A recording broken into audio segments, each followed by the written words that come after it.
Okay YouTube, so I've broken down and my clutch pedal is on the floor. Car's not going into any gear.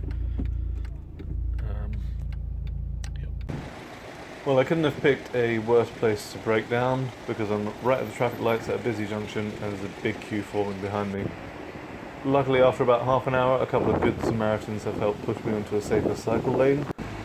And now I'm on the back of a recovery truck, just about to put the bed up, getting ready to get recovered to a garage. My mechanic is actually on holiday for the next few days, so I've had to get it recovered to another garage. Okay, YouTube, so the usual garage and mechanic that I'd go to was on holiday, so I've had the car recovered to another garage in my local area. And it seems that the problem is not related to the clutch pedal, which is what I was hoping for, because there can be issues with those in these cars and it can be relatively easy to fix. But my problem seems to be with the clutch itself. So underneath the car there was a puddle of fluid, of brake and clutch fluid, and for that to be leaking in the way it was suggests that it's not an issue with the pedal, but that it's the concentric slave cylinder leaking. So that's actually inside the gearbox on these. Now these guys have actually quoted me £1,000 parts and labour to fix this, and they also can't start the job straight away.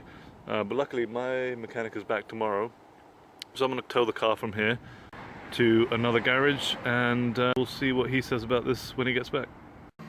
So my green flag policy won't allow me to tow the car again for the same fault, so I'm here in Halfords, found this £12 tow rope.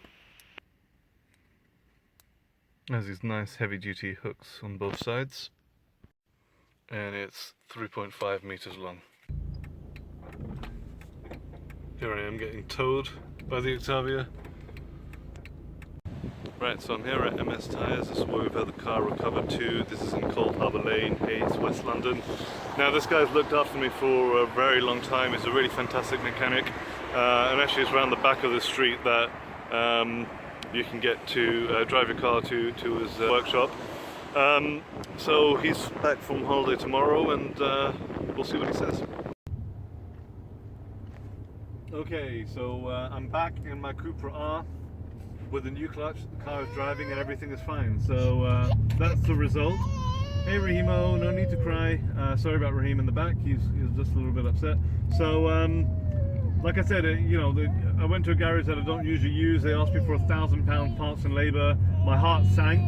And I actually considered selling the car because I can't really justify that kind of expense at the moment.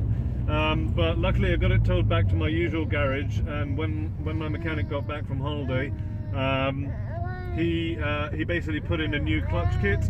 So that's the Look LUK, not the Sachs, but the Look clutch kit, which has the clutch pressure plate and the cover, and also it comes with a concentric slave cylinder. So we changed all of that. And I told him to inspect the dual flat mass flywheel and let me know if there was a problem with it. He said he'd do that, and when he checked it, he said there wasn't any problems with the dual mass flywheel. And actually Luck and Sachs themselves say that you can reuse a dual mass flywheel for one clutch change.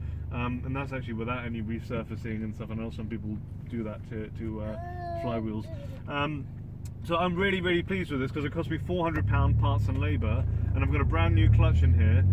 The leak in my brake fluid was actually leaking from my clutch concentric slave cylinder, which is inside the gearbox.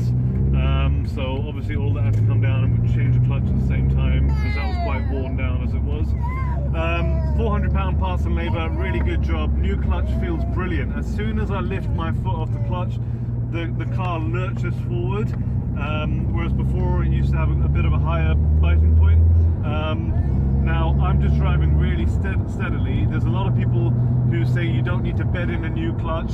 I don't believe that. I've spent money on a core component of my car, and I want to give it a chance to settle in and bed in. So I'm changing at 2000 RPM. I'm not doing any launches, no flat foot shifts or any silly stuff like that, and I'm only doing town driving with a lot of clutch use, a lot of stop-start traffic, a lot of changing through the gears, and I'm going to do that for about 500 miles before I start pushing the car again. So yeah, that's what I'm going to do. this was my experience. I hope you found some of this useful. If the same thing happens to you, this is Redline Revs. Thanks for watching. Make sure you comment, rate and subscribe as well.